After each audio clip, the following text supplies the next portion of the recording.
Many people are entertained by crime fiction, whether in movies, TV shows, or books. Ever wonder how crime writers come up with all those new plot lines, especially the really strange ones?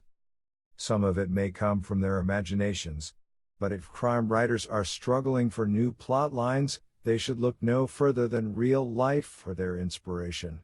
The following are news stories from the UK as well as cautionary tales of desperation, rage, jealousy, hatred, and greed.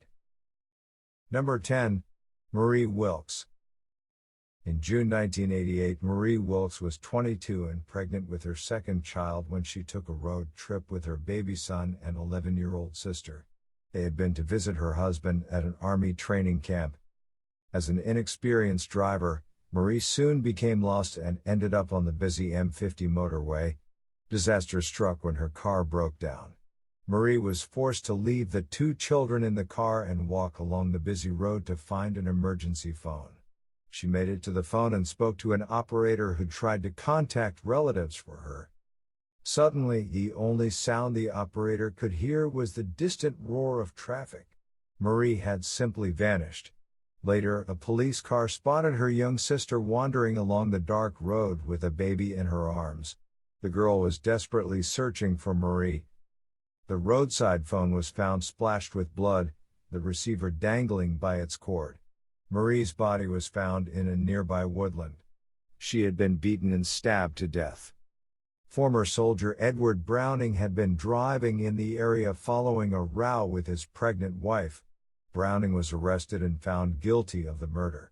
5 years later, he was freed after lawyers claimed at trial that police had hidden evidence. He received £600,000 in compensation. In May 2018, Browning was found dead at his home. The murder of Marie Wilks remains unsolved. Number 9. Stephanie Slater. In 1992, estate agent Stephanie Slater went to show client Michael Sams around a remote property. She was kidnapped and taken to an empty warehouse. Stephanie was handcuffed, gagged, blindfolded, and put in a coffin inside a bin with electrodes placed on her leg. Too terrified to move, she was held for 8 days until her employer paid a ransom of £175,000. Sams was caught when his third wife recognized his voice from a recording on a TV appeal. He was convicted of the kidnapping and also the 1991 murder of Julie Dart. Julie had also been kidnapped and held in a coffin before he brutally killed her. Sam spent his time in jail trying to sue the prison after they lost his artificial leg and gave him a bed that he found too hard. Stephanie wrote a book, Beyond Fear, My Will to Survive, and worked with police and charities to help victims. She died in 2017 at age 50, and tributes were paid to her courage and compassion. Number 8. Kenneth Noye. On November 26, 1983, 6 armed men broke into Brink's-Mat warehouse near Heathrow Airport. They had been planning a cash raid but instead found nearly £28 million worth of gold bullion. Although the gang escaped, they had to melt down the gold to sell. They recruited career criminal Kenneth Noye, who had made a fortune smuggling gold and owned smelting equipment. The police were alerted following a tip that he had gold bars hidden under tiles in his swimming pool. They began covert surveillance at his country mansion. Alerted by his barking dogs, Noye found police officer John Fordham in the unlit garden and stabbed him to death. After a search, police found gold bars and a book left open to a page about the robbery. The stereo was timed to play Goldfinger, sung by Shirley Bassey, every time the door opened. Noye pleaded self-defense and was cleared of the policeman's murder. In 1986, he was jailed for his part in the Brink's-Mat robbery.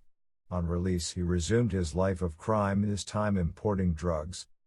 In 1996, Stephen Cameron was driving along the M25 motorway when Noye swerved into him. The two men pulled over, an argument flared, and Noye fatally stabbed Cameron. A manhunt was launched as Noye fled to Spain. The only witness was the victim's young fiancée, who was flown out in secret to identify Noye. She entered the witness protection program and remains there to this day. A second witness to the murder, Alan DeCabrel, gave evidence at trial and Noye was found guilty. Later, DeCabrel was sitting in his car when a gunman killed him with a single shot to the head. Police described it as a classic gangland execution. In 2018, Noye was moved to an open prison to prepare for his release. Number 7. Bank of England theft. What happens when cash gets old and damaged? In the UK, the Bank of England recalls it to a depot in Essex where it is kept locked in cages before being burned.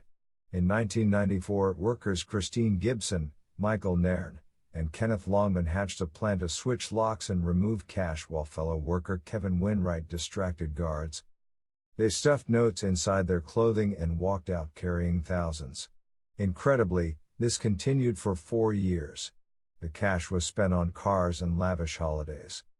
One day, Gibson's husband walked into his local bank and emptied a bag of £100,000 in cash on the counter and asked to make a deposit. When Nairn went to the same branch with £30,000, the staff alerted police. Nairn claimed that he had found the notes hidden behind his dead father's stove. Only Kevin Winwright was jailed after admitting guilt. The others refused to talk, and with little evidence, they walked free. The judge ordered each to repay their share for a total of £600,000. It took about 25 years, but the money was slowly repaid. The house always wins. Number 6. Catherine Wells-Burr. Catherine Wells-Burr was a brilliant student who went to work as a business analyst at a factory. There, she met Rafal Novak. They appeared to be the perfect couple and bought a home together. However, Novak hid a dark past. After an assault charge on his wife, he had fled his native Poland and left his teenage son. Novak had a secret lover named Anna Legwinowicz.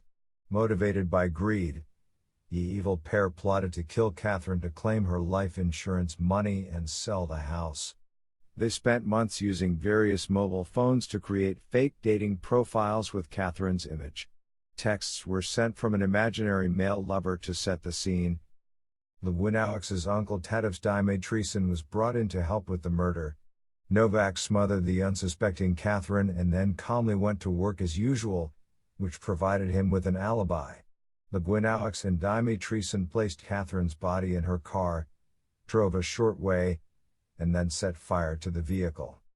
Novak showed no emotion when Catherine's remains were found.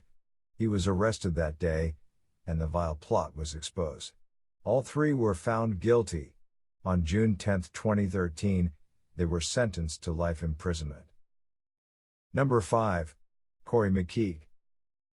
Corrie McKeague, a 23-year-old RAF airman, was on a night out in Bury St Edmunds, Suffolk. At 1:20 a.m. on CCTV he was seen alone, walking unsteadily through the empty streets. He slept for an hour in a doorway. At 3:25 a.m., he was seen walking into a loading area behind shops known as the Horseshoe. He was never seen again.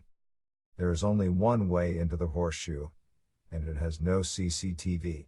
The only clue came from his mobile phone signal, which was 19 kilometers away. By 8 a.m., it matched the movements of a bin lorry that had left the Horseshoe earlier. His family insisted that he would never climb into a bin, and police believed that the weight of his body would have alerted the driver. The local rubbish site was searched, but no trace was found. Corrie remains missing. Number 4. Claire Tiltman. In January 1993, Claire Tiltman was a 16-year-old from Dartford, Kent. While returning from a friend's house one night, she took a shortcut through an unlit alley. Claire was attacked from behind and stabbed to death. Witnesses saw a figure in a beige jacket running from the scene.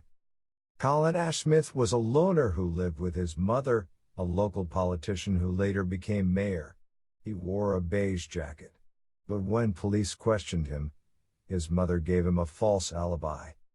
Ashsmith was leading a secret life of stalking and attacking women. In 1995, he struck again.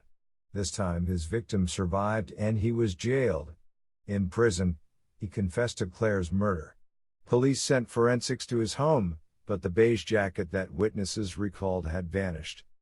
Police examined photos taken at Claire's funeral and found a blurry shot of Ashsmith lurking in the background and wearing the same beige jacket he had worn to commit the murder.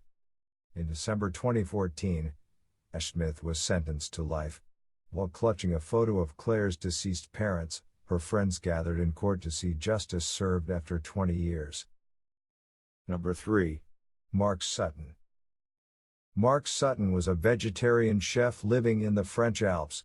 While cycling in the mountains, he was killed by a single shot fired by nearby hunters. They had thought he was a deer. A Facebook message appeared stating, "I hope you rot in hell. For any horrified people reading this, I'm not some vicious troll. I'm the woman who gave birth to him." Sutton's mother went on to claim that he had repeatedly raped his sister as a child. She continued, "Karma called on you." Number 2. Debbie Linsley. In 1988, 26-year-old Debbie Linsley boarded the 2:16 p.m. train to London from Petts Wood. Back then, most British trains had single 6-seat compartments with no corridor. The train pulled into Platform 2, Victoria Station, and Debbie was found dead with 5 stab wounds. She had had enough time to smoke 2 cigarettes and eat part of a sandwich before being attacked. A passenger later claimed to hear a woman's screams. There was no murder weapon, and DNA has failed to find a match. Debbie's murder led to the end of single compartments on trains due to public concerns over women's safety. Number 1. Croydon Cat Killer. Since 2014, more than 400 cats have been found dead in and around Croydon near London. They have been mutilated, some with missing tails and some decapitated.